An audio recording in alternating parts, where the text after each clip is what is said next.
नमस्कार दोस्तों, एकेडमी कोलकाता में आपका स्वागत है। दोस्तों, आज जिस टॉपिक के बारे में हम लोग बात करेंगे वो है India's biggest arm licence scam. दोस्तों, ये जो स्कैम है ये मेनली जम्मू एंड कश्मीर में हुआ है। तो जम्मू एंड कश्मीर के जो मैजिस्ट्रेट्स है, मतलब हम जनरली हमारे इंडिया में जो डिस्ट्रिक्ट में जो आर्म लाइसेंस इशू किया जाता है वो डिस्ट्रिक्ट मैजिस्ट्रेट के द्वारा ही किया जाता है। इसी तरह जम्मू एंड कश्मीर में भी बहुत सारे डिस्ट्रिक्ट में जो आईएएस अधिकारी है, जो डिस्ट्रिक्ट मजिस्ट्रेट है, उनके द्वारा अवैध तरीके से ये सारे आर्म लाइसेंस इशू किए गए थे। आप लोग सोच सकते हैं कि गलत लोगों के पास अगर हथियार पहुंच जाए, आर्म्स पहुंच जाए, तो ये कितना खतरनाक हो सकता है। और हमारा जम्मू एंड कश्मीर का हालत तो आप लोग जानते ही है। उन सारे अभी तो थोड़ा सा नॉर्मल हुआ है, पहले गोलाबारी बहुत होता था, अभी भी होता है लेकिन उतना ज़्यादा नहीं होता। तो ये उसका एक मेन कारण हो सकता है। तो ये स्कैम चला था 2012 से 2016 तक, तो उसके बारे में हम लोग बात करेंगे गाइस। तो in statement the CBI said they conducted searches at 40 locations including 20 gun houses in a case related to arm license racket in J&K। तो 40 लोकेशन पर और 20 गन हाउसेस मतलब जहाँ पर गन और बुलेट्स ये सब मैन्युफैक्चर किया जाता है उस जगह के। तो ऐसे 40 लोकेशन और 20 गन हाउसेस पर रेड करिए, ठीक है। तो उससे क्या मिला, over 2.78 lakh illegal gun licence were issued for money, the CBI said. मतलब 2.78 लाख गन लाइसेंस मनी के लिए इन करप्ट ऑफिसरों के द्वारा इशू किया गया था। मतलब ये क्यों इंडिया का biggest scam, arm licence scam में बोल रहा हूँ, आप लोग अब समझ सकते हैं कि 2.78 lakh illegal gun licence issue किया गया था पैसों के लिए। The agency search 40 location including 20 gun houses. IAS officers Shahid Iqbal Chaudhry and Neeraj Kumar were raided too. तो आईएएस ऑफिसर जो है शाहिद इकबाल चौधरी एंड नीरज कुमार, इनके ठिकानों पर भी रेड किया गया था। तो इन मार्च लास्ट ईयर, मतलब 2020 की बात हो रही है, the CBI arrested IAS officer Kumar Rajiv Ranjan and Itrat Rafiqi who has issued the thousands of license during their tenure as the DM of Kupwara. मतलब 2020 के मार्च में। तो ये स्कैम मेनली हुआ था 2012 से 2016 में।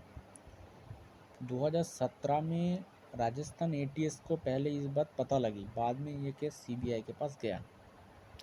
तो उसका जो रिपोर्ट है वो अब 2017 में इन्वेस्टिगेशन शुरू हुआ था। तो अभी 21 में पूरा खुलासा लगभग हो चुका है। तो अभी ये पूरा डिटेल सब कुछ सामने आ चुका है। तो ठीक है, तो मतलब लास्ट ईयर मार्च में भी इन्वेस्टिगेशन जब चल रहा था तभी सीबीआई ने IAS officer Rajiv Kumar Ranjan and Itrat Rafiqi को अरेस्ट किया था,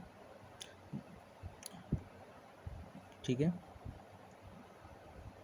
तो उन्होंने भी ऐसा लाइसेंस इशू किया था जब वो कुपवारा के डीएम थे जेएनके में।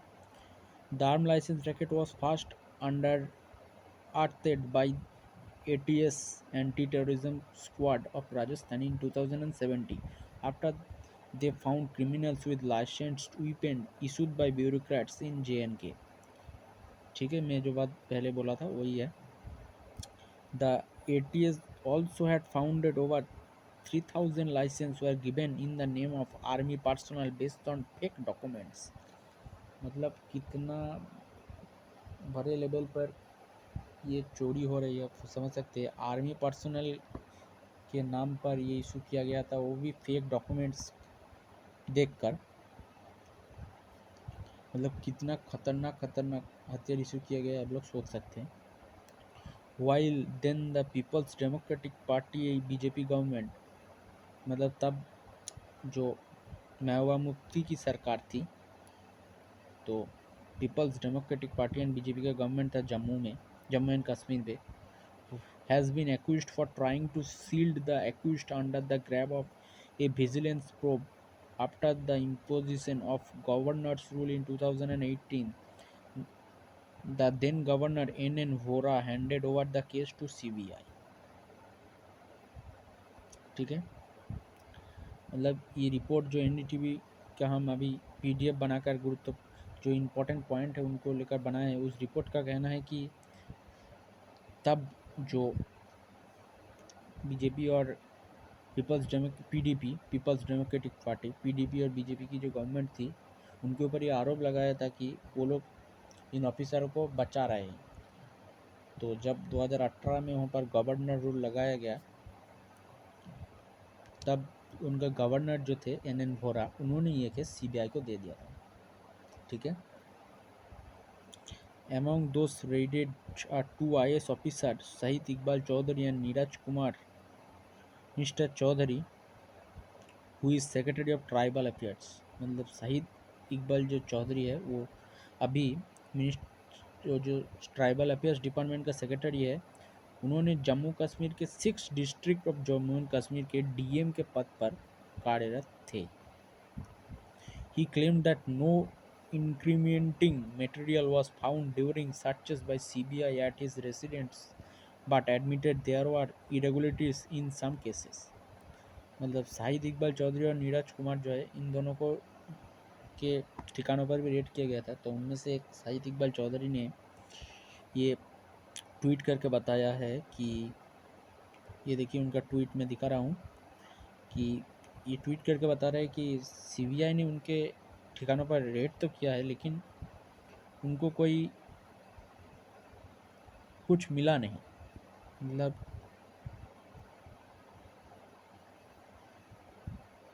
ठीक है, ये लिखा है कि with refer to media's report I have to confirm that CBI did search my residence and found nothing incriminating in ongoing arms license probe.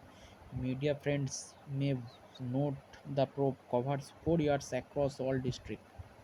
I am fully answerable to CBI for my tenure.